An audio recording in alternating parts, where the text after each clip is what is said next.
Chers frères et sœurs, la grâce et la paix nous sont données en abondance de la part de l'Éternel notre Dieu, selon ce que le Christ Jésus a incarné. Alors, frères et sœurs, réjouissons-nous de cette grâce qui nous permet d'être dans un rapport fraternel les uns avec les autres, de pouvoir vivre cette paix qui nous est offerte. Et levons-nous pour chanter la première strophe du psaume 81 qui accompagnera notre culte.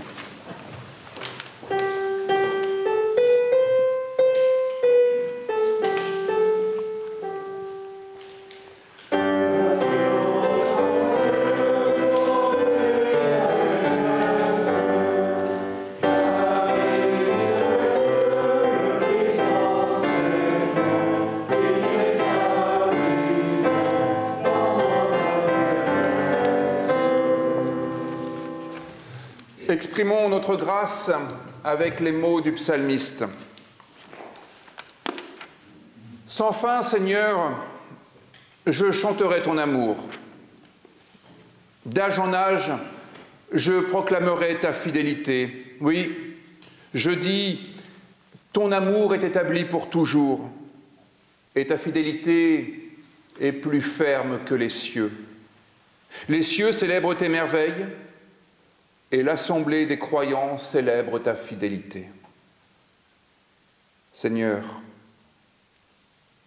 Dieu de l'univers, qui est puissant comme toi? C'est l'amour qui rayonne de toi. Alors, heureux, heureux le peuple qui saura t'acclamer. Tout le jour à ton nom, il se réjouira. Amen. Et je vous propose de reprendre ce psaume 89 en chantant les strophes 1, 3 et 4 du psaume 89.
place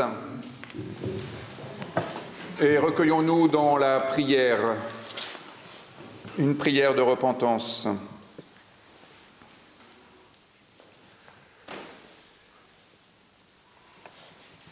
Seigneur, délivre-nous de notre indifférence et de notre ingratitude à ton égard, comme de tout oubli de tes commandements.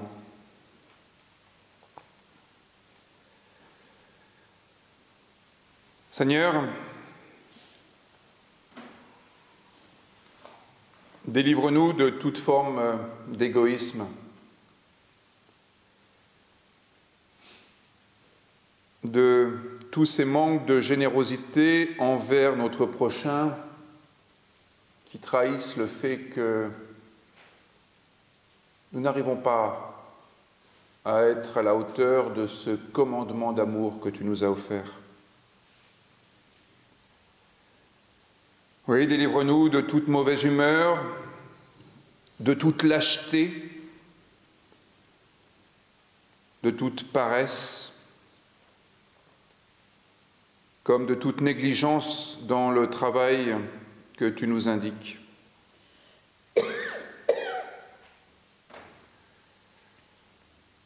Seigneur, délivre-nous de toute vanité, comme de tout découragement. Fais-nous entendre une parole qui nous aide à vivre, qui ressuscite notre goût de vivre et qui ouvre notre regard sur cette dignité que tu nous as offerte et que tu as offerte à chacun des membres de ton peuple. Oui, ouvre notre regard sur cette dignité qui rayonne de celui dont nous croisons la route et dont nous avons du mal à dire qu'il est notre frère ou notre sœur. Amen. Chantons la 3e strophe du psaume 81. Restons assis.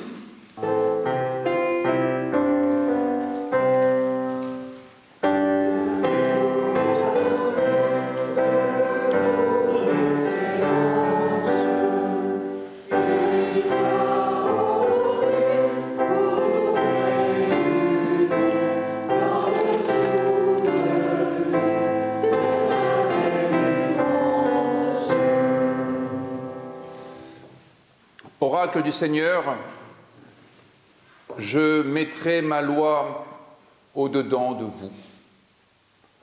Je serai votre Dieu. Vous serez mes fils, mes filles. Ainsi, frères et sœurs, en réponse à notre prière, nous pouvons entendre ces oracles qui nous disent à quel point l'amour de Dieu consiste dans le fait qu'il y a toujours la possibilité pour nous de retrouver le sens de la fraternité et le sens de cette liberté qui nous est offerte pour pouvoir aimer sans restriction, sans craindre celui qui vient à notre rencontre. Et quand les choses sont difficiles, quand nous avons l'impression que le monde s'écroule, que la société ne correspond plus du tout à cet idéal évangélique, quand nous avons l'impression qu'en famille, dans notre vie personnelle, il n'y a plus grand-chose à espérer, alors il y a aussi cette parole qui retentit chez le prophète Ésaïe. Quand les montagnes s'effondreraient, dit Dieu, quand les collines chancelleraient, autrement dit, quand notre univers s'effondrerait, quand notre idéal de vie disparaîtrait, ma bonté pour toi ne faiblira point, dit Dieu, et mon alliance de paix ne sera pas ébranlée. Je t'aime d'un amour éternel, et je te garde ma miséricorde. Chantons notre reconnaissance avec la 4e strophe, et levons-nous pour chanter cette 4e strophe du psaume 81.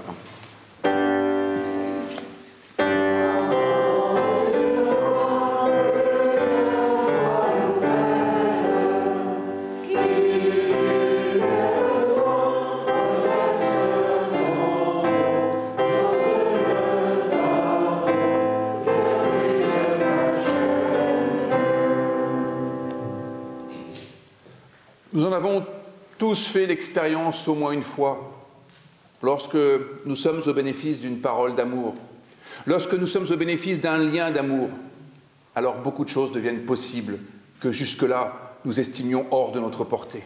Nous nous trouvons animés d'une énergie soudaine. Et c'est la raison pour laquelle cet amour divin que nous ne cessons de proclamer ne peut pas nous laisser tout à fait indemnes, ne peut pas nous laisser totalement statiques, indifférents.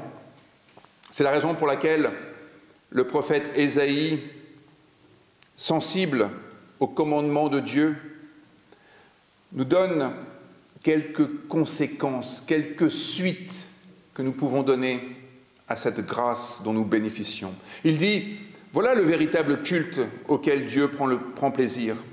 Brise les chaînes injustes, dénoue les liens de tous les jours, délivre ceux qu'on opprime, met fin à tout esclavage. Partage ton pain avec celui qui a faim. Recueille dans ta maison le malheureux sans asile. Couvre celui qui a froid et ne te détourne pas de celui qui est ton frère. Voilà, frères et sœurs, une des expressions possibles de l'espérance de Dieu à notre égard. Alors, inscrivons-les au plus secret de nous-mêmes par le chant du cantique 608. Chantons les strophes 1, 2 et 3 du cantique 608.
Place. Prions Dieu avant d'ouvrir la Bible pour y lire un texte qui nourrira notre méditation ce matin.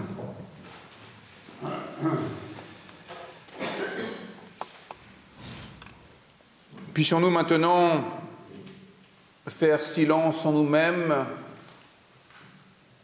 pour nous mettre à l'écoute d'une autre voix que la nôtre. Puissions-nous maintenant nous mettre à l'écoute des bruissements de la vie portés à sa plénitude.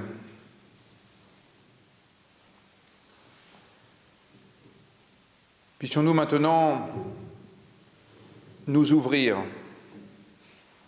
à une parole qui transcende tous nos verbiages. Une parole qui nous fasse découvrir ce que vivre veut dire à la lumière de l'espérance de Dieu. Amen. Ce n'est pas un texte qui nous parlera de l'étendue de la vie dans toutes ses facettes que j'ai retenues pour nous ce matin, mais qui permettra d'aborder un domaine de notre vie, aussi bien en Église qu'en société.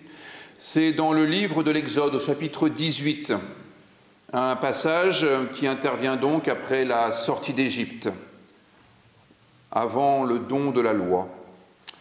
C'est Jéthro, qui est sacrificateur de Madian, qui est le beau-père de Moïse, qui vient à la rencontre de Moïse et il observe comment les choses se passent et il va donc apporter un conseil à Moïse pour organiser la vie du peuple.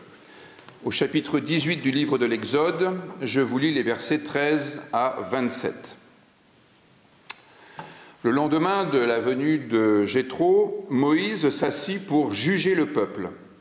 Et le peuple se tint devant lui depuis le matin jusqu'au soir. Le beau-père de Moïse vit tout ce qu'il faisait pour le peuple et il dit « Que fais-tu là avec ce peuple? Pourquoi sièges-tu seul et tout le peuple se tient-il devant toi depuis le matin jusqu'au soir ?»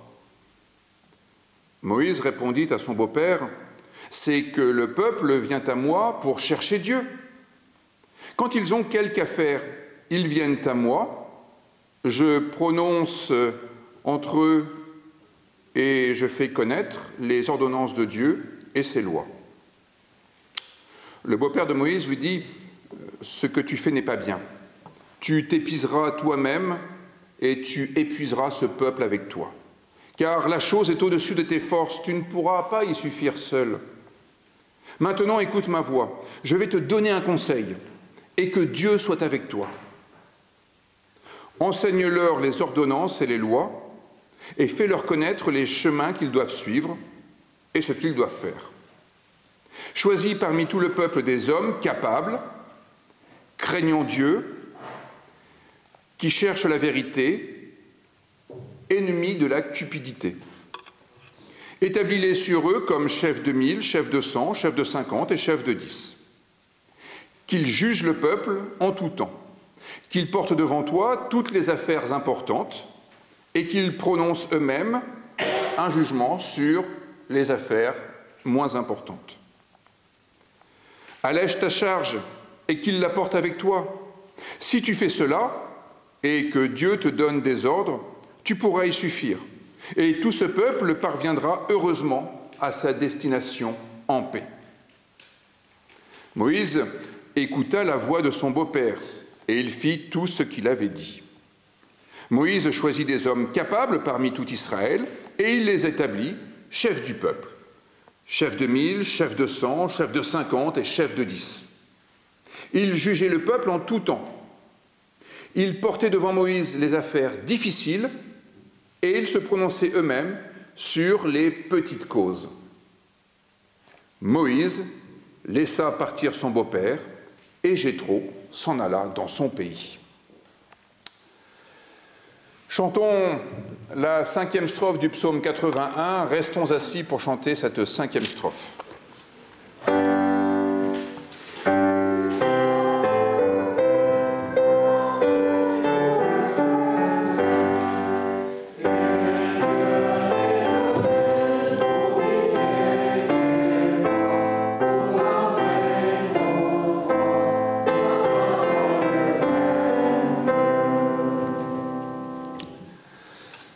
Chers frères et sœurs, voici donc un épisode biblique qui nous parle du peuple hébreu qui vient de sortir d'Égypte, de la maison de servitude.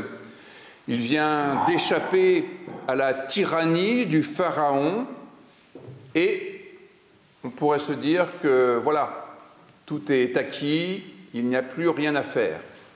Mais non, parce qu'il ne suffit pas d'échapper à la tyrannie du Pharaon, encore faut-il échapper à une autre tyrannie qui menace, le risque de tomber dans une tyrannie du refus de tout ordre, celle d'absence de toute régulation qui conduit inévitablement au conflit généralisé. Et c'est pourquoi l'objectif de ce texte est clairement expliqué, faire en sorte que le peuple arrive en paix à destination, autrement dit, qu'il ne s'entretue pas avant d'arriver en terre promise. Vous l'avez entendu, Moïse doit juger du matin jusqu'au soir pour toutes les affaires qui lui sont portées, parce qu'il y a du conflit, ça dégénère. La tyrannie a fait place à une sorte de chaos probablement, le refus de tout ordre, peut-être même de toute loi, parce qu'on en a soupé de l'ordre d'une société autoritariste. Alors il convient d'établir un cadre de vie, et nous le voyons par le fait que Moïse juge. Il est présenté comme celui qui juge les conflits entre les fils d'Israël. Et donc j'aimerais que nous regardions le conseil que Jéthro va donner à Moïse pour organiser la société, pour que l'instance judiciaire soit plus efficace.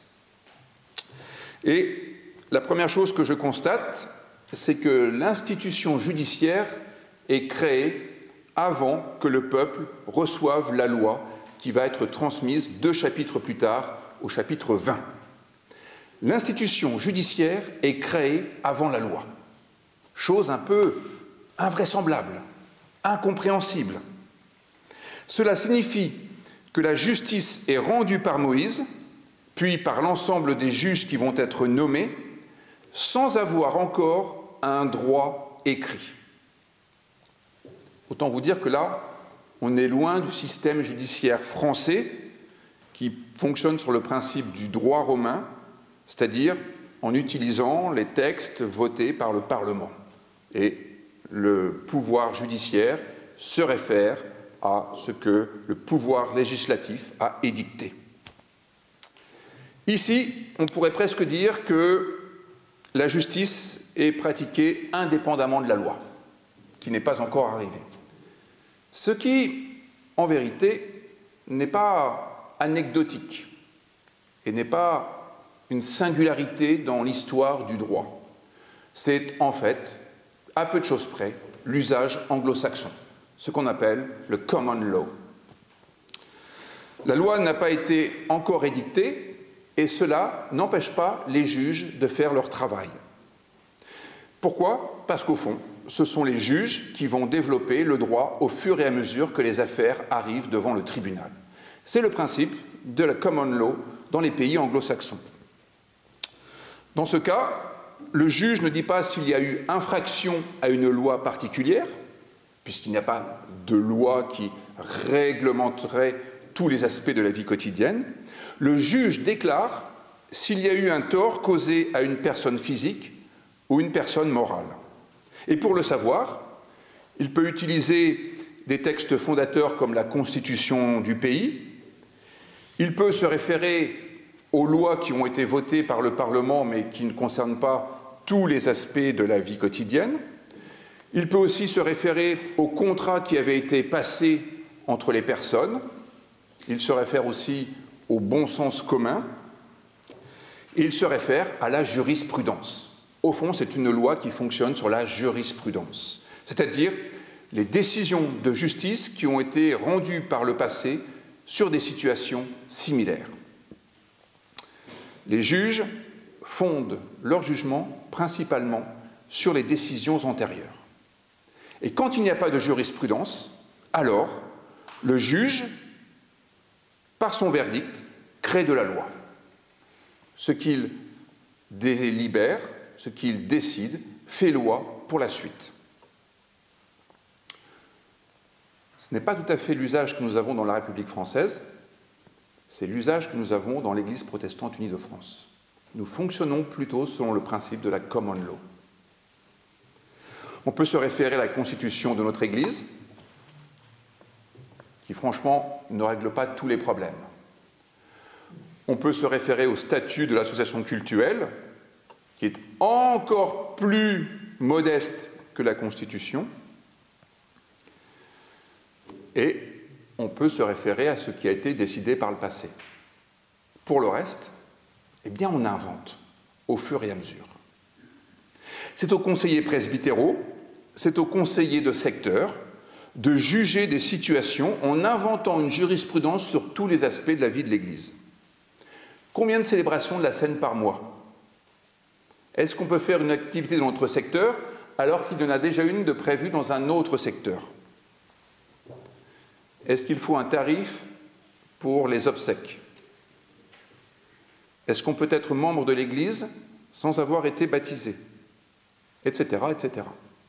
Les conseillers font la loi au fur et à mesure que les situations particulières se présentent. Dans ce passage biblique, nous voyons le pouvoir des juges qui font eux aussi la loi au fur et à mesure, puisque la loi n'a pas encore été apportée au peuple. Alors bien évidemment, ils ne la font pas selon leur bon plaisir, et Moïse qui juge ne le fait pas simplement selon son humeur du moment. Les juges ne vont pas prendre de décisions selon leurs propres intérêts, imagine-t-on. En tout cas, c'est ce qu'on est en droit d'espérer. On se rend bien compte que dans ce fonctionnement, le pouvoir des juges est considérable. Et dans une certaine mesure, le pouvoir des conseillers de secteur et des conseillers presbytéraux est considérable. D'ailleurs, il est arrivé dans l'histoire de l'Église certainement, mais en tous les cas des pays anglo-saxons, que ce pouvoir des juges soit considérable et dans une certaine mesure malheureux. Parce que libre cours était offert à chaque juge de juger non selon le droit, mais selon son idéologie. Aux États-Unis, par exemple, bien des procès durant la deuxième moitié du XXe siècle ont abouti à des condamnations de personnes au seul motif que leur peau était de couleur noire. Avoir une peau noire dans certains tribunaux était l'assurance de perdre son procès face à des personnes dont la peau, elle, était blanche.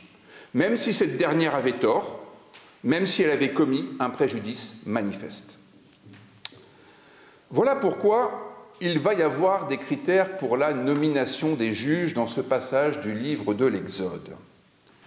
Voilà pourquoi il est précieux d'avoir des critères lorsque nous pensons à la nomination des cadres d'Église. Dans les deux cas, il y a d'abord un travail de discernement, nous dit le verset 21, Raza. On va discerner en fonction des critères que nous allons observer. Et puis ensuite, il y a une élection, Barar, au verset 25, pour ratifier que cette présélection est bien conforme aux critères qu'on s'était communément fixés. Les critères sont d'être efficace, l'hébreu dit vaillant, c'est-à-dire capable. Le deuxième critère, c'est de craindre Dieu. Le troisième critère, c'est d'être attaché à la vérité. Et le quatrième critère, c'est de haïr le gain malhonnête, rejeter la cupidité. Ce sont des critères qui permettent de neutraliser le risque d'avoir des personnes qui utilisent leur fonction de juge de manière inappropriée. Et donc, voici comment nous pourrions penser, nous, notre propre discernement en Église. Efficacité. On se dit, alors ça, c'est pas trop un critère ecclésial, et pourtant, c'est le premier critère qui vient dans le livre de l'Exode. Parce qu'il n'y a rien de pire qu'une personne qui ne fait pas ce pourquoi elle est mandatée. Je pense que l'intuition de ce rédacteur biblique est de dire qu'une société cesse d'être en paix quand les responsables n'assument pas leurs responsabilités. Il y a un exemple, non, il y a plusieurs exemples, mais je prends l'exemple de David, dont on se dit c'est quand même un modèle du genre en termes de royauté. La société, telle qu'elle nous est présentée par le livre de Samuel, est à feu et à sang sous David, sous le règne de David, parce que David n'assume pas sa responsabilité de juge. Et du coup, Son fils, Absalom, va se révolter parce que David tarde à rendre la justice. Et à chaque fois qu'il y a quelqu'un qui a besoin qu'on rende justice, c'est Absalom qui va le voir et qui lui dit « Je vais m'occuper de ton cas ». Dans la République française, il y a un article du Code civil, l'article numéro 4, qui dit une chose analogue et qui, dans une certaine mesure, se démarque du droit romain pour aller du côté un peu de la common law. L'article 4 de notre Code civil stipule « Le juge qui refusera de juger sous prétexte du silence, de l'obscurité ou de l'insuffisance de la loi pourra être poursuivi comme coupable de déni de justice. » On pourrait imaginer la même chose pour les cadres d'Église. C'est une manière de neutraliser cette excuse qui consisterait à dire « je ne savais pas, je ne savais pas ». Deuxième critère, craindre Dieu. Craindre Dieu, vous savez, dans la phraséologie biblique, est plutôt à comprendre comme respecter Dieu, croire en Dieu. Les craignants Dieu sont ceux qui ont une relation à Dieu. Ce ne sont pas ceux qui sont terrorisés par Dieu. Oui, bien sûr, il y a une sorte de crainte respectueuse. Ce n'est pas du copinage.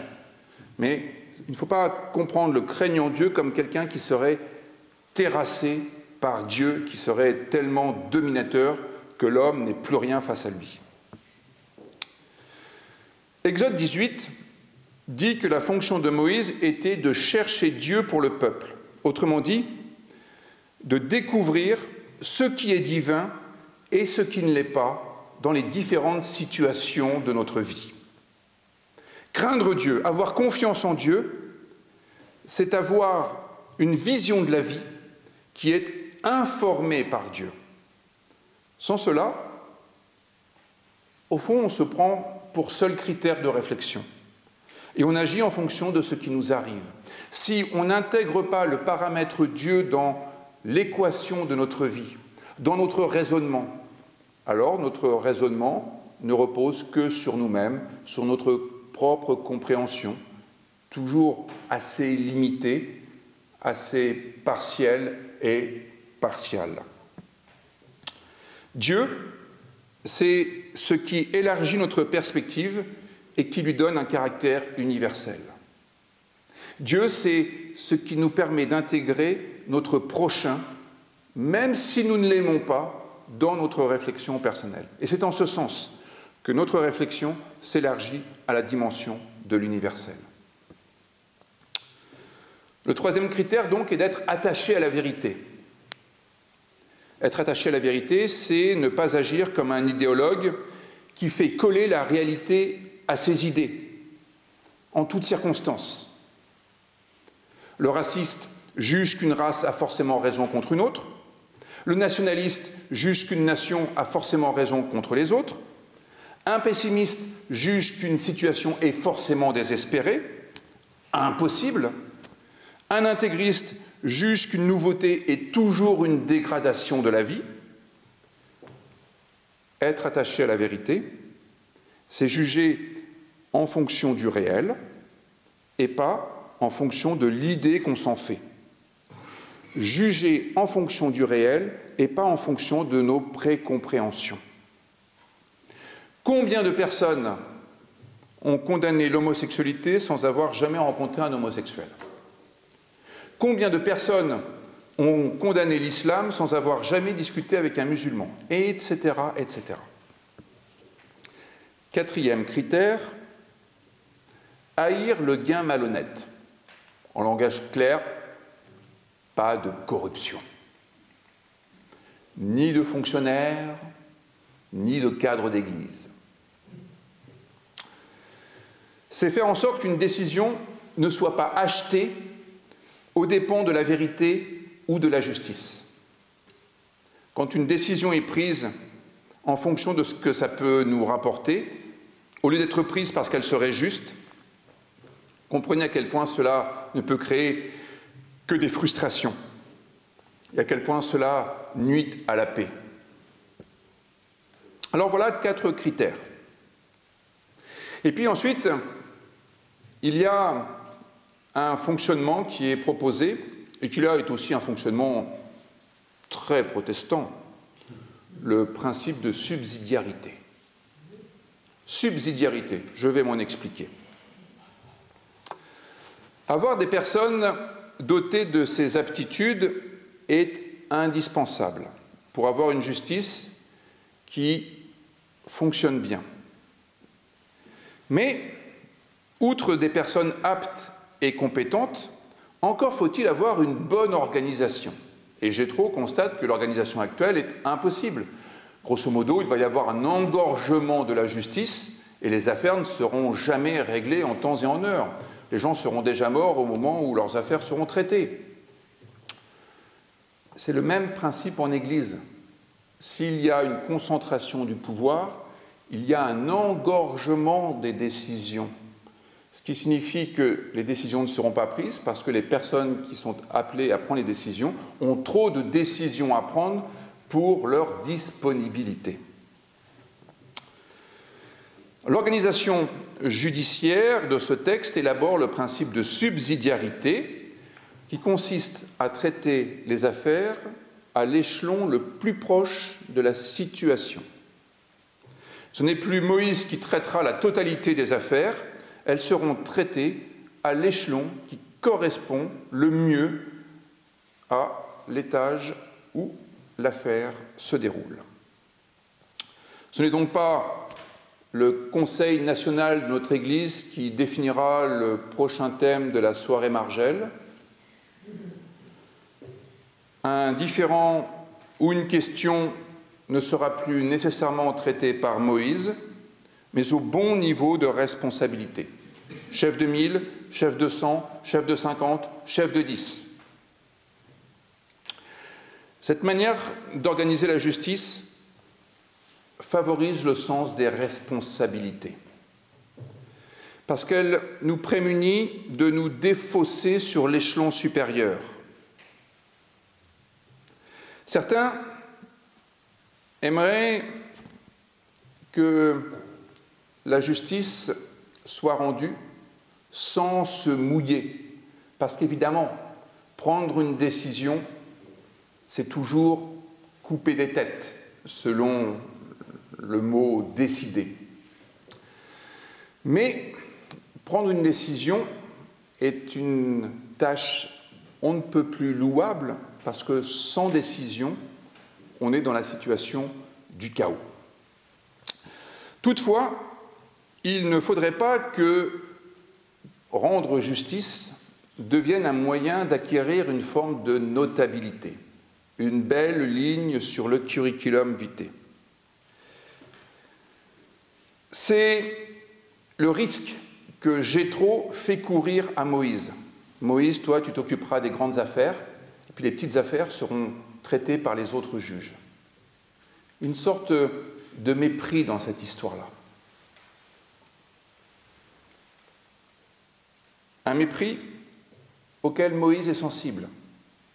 Et le texte hébreu attire notre attention sur le fait que Moïse ne se laisse pas avoir par la tentation de Jétro de faire de la justice un moyen d'assurer sa notabilité.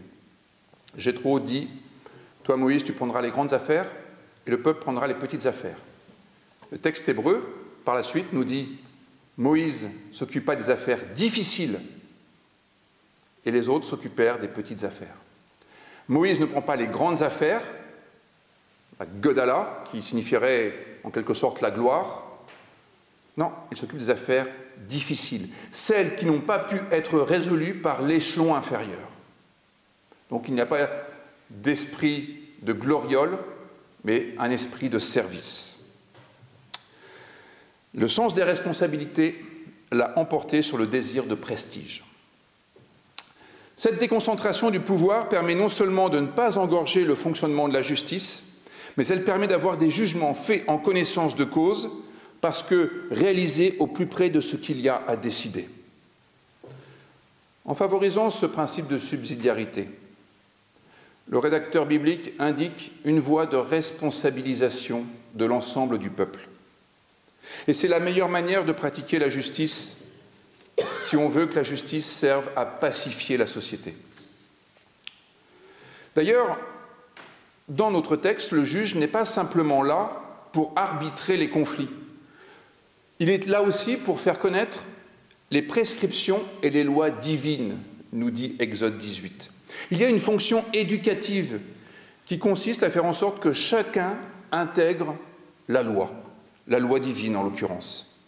Que chacun puisse être conscient de la jurisprudence, si je le disais avec les termes de la common law, pour être en mesure d'être soi-même animé par l'esprit de la loi. Comment pouvoir nous comporter de manière civile dans une société si nous n'avons pas intégré ce qu'est la loi, c'est-à-dire le sens de l'autre. Il y a donc une fonction éducative qui consiste à faire en sorte que chacun intègre la loi et l'esprit de la loi.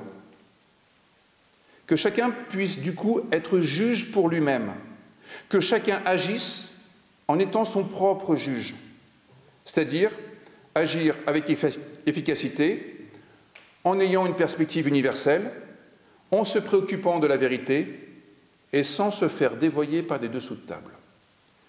Ce qui est vrai pour les juges est vrai pour chacun d'entre nous. Au fond, ce sont des critères qui nous permettent de construire notre façon de vivre en société.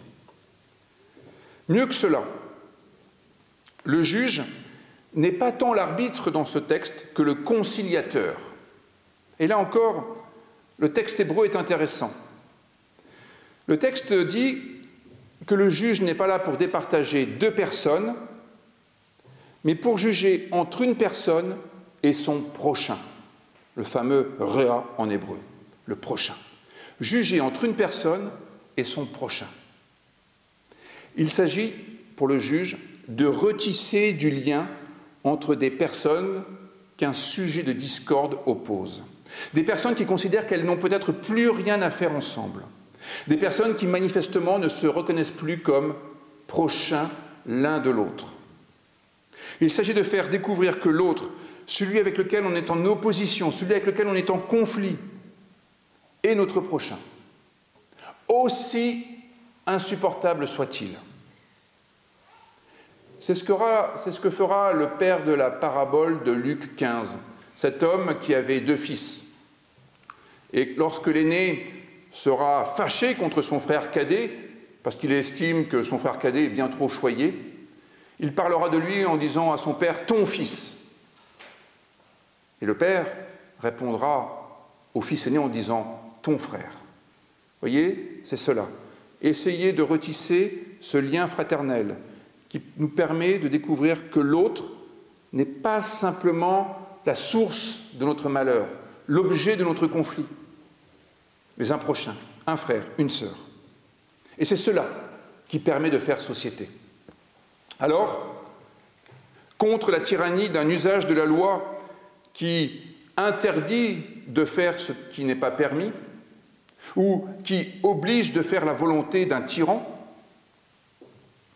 contre la tyrannie de l'absence de toute forme de régulation, de tout repère, cette idée sur laquelle la liberté serait l'absence de contrainte, eh bien il y a ici ce chapitre 18 du livre de l'Exode qui nous montre de quelle manière Dieu ne s'est pas contenté d'instituer Moïse comme juge. Il a institué en quelque sorte l'esprit judiciaire pour que nous soyons tous capables d'être une instance de jugement sur nous-mêmes et sur les autres, sachant que la justice ne se contente pas de dire s'il y a un coupable et une victime, la justice consiste à pouvoir trouver les moyens de cette réconciliation qui favorise la paix sociale. À partir de là, vous pourrez développer vous-même les exhortations qui vous conviennent le mieux pour que cela devienne une réalité tangible dans votre quotidien. Amen.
Prenons notre recueil de chants au cantique 619, « Prends ma main dans la tienne et qu'en tout lieu ta droite me soutienne », pas à comprendre comme un cheminement main dans la main, comme on le fait avec quelqu'un qui nous est cher, mais comme le fait que nous ferions bien de nous ouvrir à cette parole de Dieu qui nous soutient en structurant notre pensée, notre réflexion. Levons-nous pour chanter ces 3 strophes du cantique 619.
Place.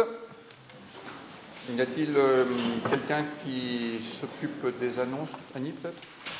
S'il y a des choses à annoncer en particulier?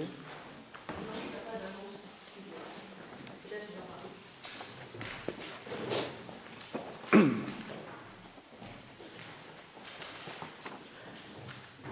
m'occupe pas des annonces, mais j'en ai 2 à faire. La première, très triviale. La semaine dernière, l'équipe de la Marchelle avait récupéré des chaises et des tables de l'ancien temple de Pignan. Hier, notre équipe a tout nettoyé, remis en place et trié ce qui était bon ou mauvais. Et il faudrait que ce soir, il y ait 2 ou 3 personnes qui, vers 18h, viennent nous aider à sortir sur le trottoir ce qui est classé et qui ne servira plus pour être emporté demain par le service des encombrants de Nicolas. Donc voilà, si 2 ou 3 personnes peuvent être là ce soir à 18h, ce serait intéressant. La deuxième chose, vous avez reçu par mail la convocation à notre assemblée de secteur. Alors j'ai ici la même convocation sur papier pour ceux qui n'ont pas Internet ou pour ceux qui ne sont pas tout à fait à l'aise sur Internet pour pouvoir remplir ce papier et le donner. Il faut le rendre le 31 janvier, dernière limite sur Internet ou au culte du 29 janvier ici pour l'exemplaire papier. Le remplir, c'est une façon de vivre la subsidiarité peut-être. Merci.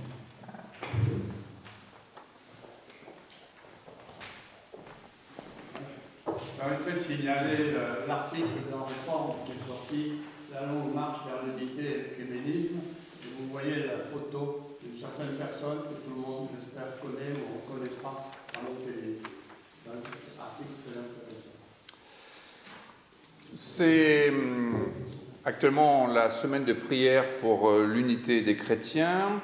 Il y a certes les célébrations, mais il y a aussi le festival chrétien du cinéma qui se tient jusqu'au 29 janvier sur le thème Errance, itinérance. Donc n'hésitez pas à aller rendre visite à ces salles de cinéma qui vous proposent à la fois des visionnages de films et des discussions ensuite. Je me permets d'attirer votre attention sur le fait que jeudi à 18h30 au temple de Maglone, il y aura un dialogue sur la liberté religieuse avec Shemseddin Hafiz, qui est le recteur de la Grande Mosquée de Paris. Et vous attirez votre attention sur le fait qu'il y aura à Jacou, le 11 février, une projection d'un film suivi d'une discussion sur la question des débats relatifs à la fin de vie. Voilà, donc ça peut être aussi une rencontre utile pour nourrir notre propre réflexion sur ce sujet de société. C'est maintenant le moment de l'offrande. Eh bien, que ce soit l'occasion d'exercer notre responsabilité en offrant à notre Église les moyens dont elle a besoin pour pouvoir assurer ses missions.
Au moment de partager le repas du Seigneur, élevons vers lui l'expression de notre reconnaissance. Oui, c'est pour nous bonheur et joie de te louer, Dieu notre Père, car tu nous donnes la vie et l'espérance. Tu as envoyé ton Fils et il est devenu notre frère. Tu as envoyé ton Esprit et il est devenu le moyen de notre paix. C'est pour nous l'évangile de l'émerveillement, que toi, Seigneur, tu sois tel notre Père, que le Christ Jésus soit le pain vivant donné au monde et que l'Esprit Saint demeure au plus secret de nous-mêmes. Amen. Nous chanterons le cantique 581 pendant la célébration de la scène. Pour le moment, chantons la première strophe du psaume du cantique 581.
Lors du dernier repas que Jésus prit avec ses disciples, alors qu'il mangeait avec eux, il prit du pain. Et après avoir rendu grâce, il le rompit et le leur donna en disant « Prenez, ceci est mon corps ». Il prit ensuite une coupe et après avoir rendu grâce, il la leur donna et ils en burent tous. Il leur dit « Ceci est mon sang, le sang de l'alliance qui est répandu pour plusieurs. Je vous le dis en vérité, je ne boirai plus de ce fruit de la vigne jusqu'au jour où je le boirai nouveau avec vous dans le royaume de Dieu. Unissons-nous dans la prière.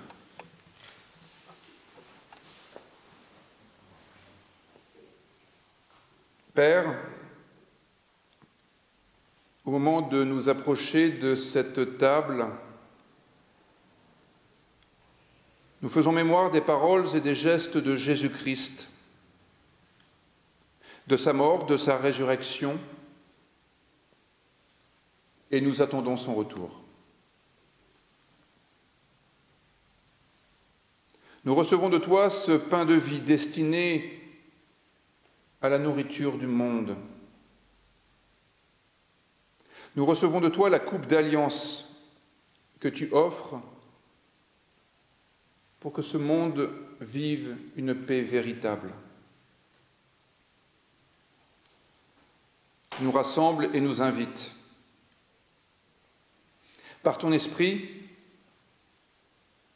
renouvelle notre foi, afin qu'à travers ce pain et ce vin, nous discernions les signes de la présence de ton Fils parmi nous.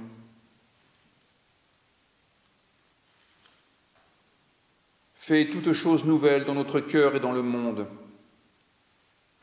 de telle sorte que puisse s'accomplir l'espérance que contient cette prière que Jésus a enseignée à ses disciples et que nous disons en communion avec l'Église universelle.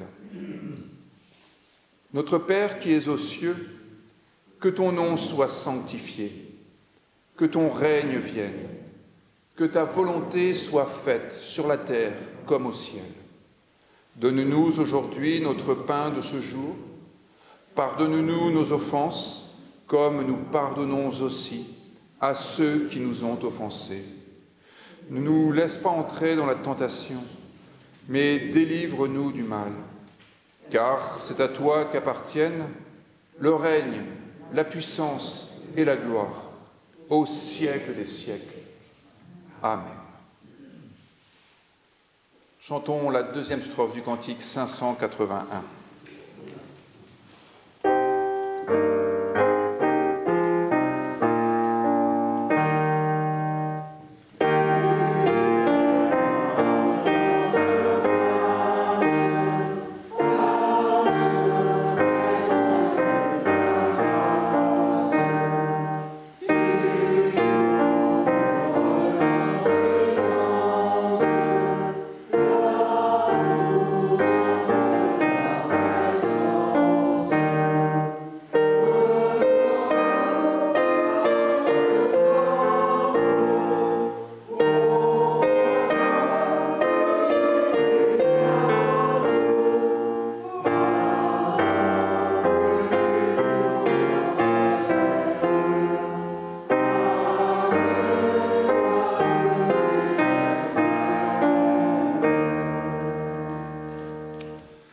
Voici, je me tiens à la porte et je frappe, dit le Seigneur.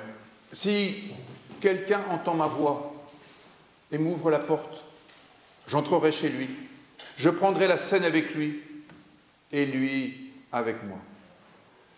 Frères et sœurs, nous pouvons, nous aussi, faire quelque chose de cet appel du Seigneur qui frappe à notre porte.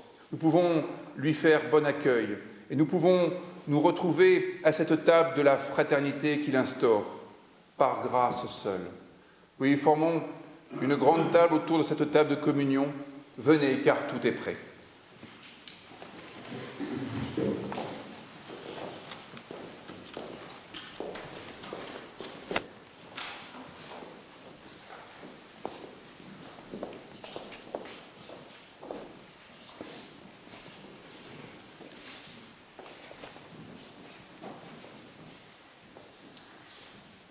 Frères et sœurs, le pain que nous partageons est communion au corps de notre Seigneur Jésus-Christ.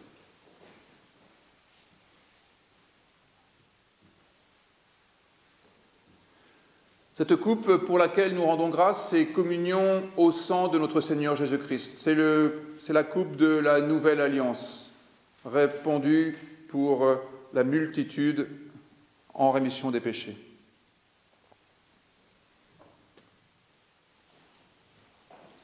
Le Seigneur est avec toi.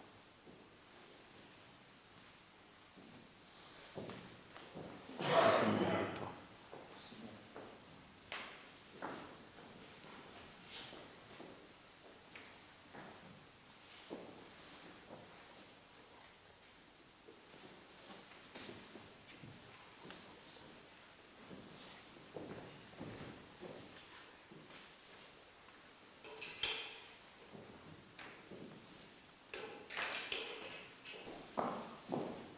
Éternel, nous te rendons grâce pour la simplicité de ce repas.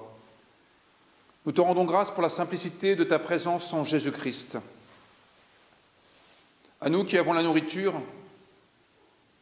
donne faim et soif de justice, de paix et d'amour, de telle manière que ce repas qui nous donne la force de vivre selon l'existence à laquelle tu nous appelles soit l'occasion pour nous d'être témoins de ton évangile au cœur du monde. Amen. Profitons d'une bénédiction en musique. L'Éternel nous bénit et nous garde. Il porte sur nous son regard et nous accorde sa grâce. Vers nous, il tourne sa face et nous donne sa paix. Amen. Frères et sœurs, regagnons notre place pour nous saisir de notre recueil de chants et chanter la 7e strophe du psaume 81.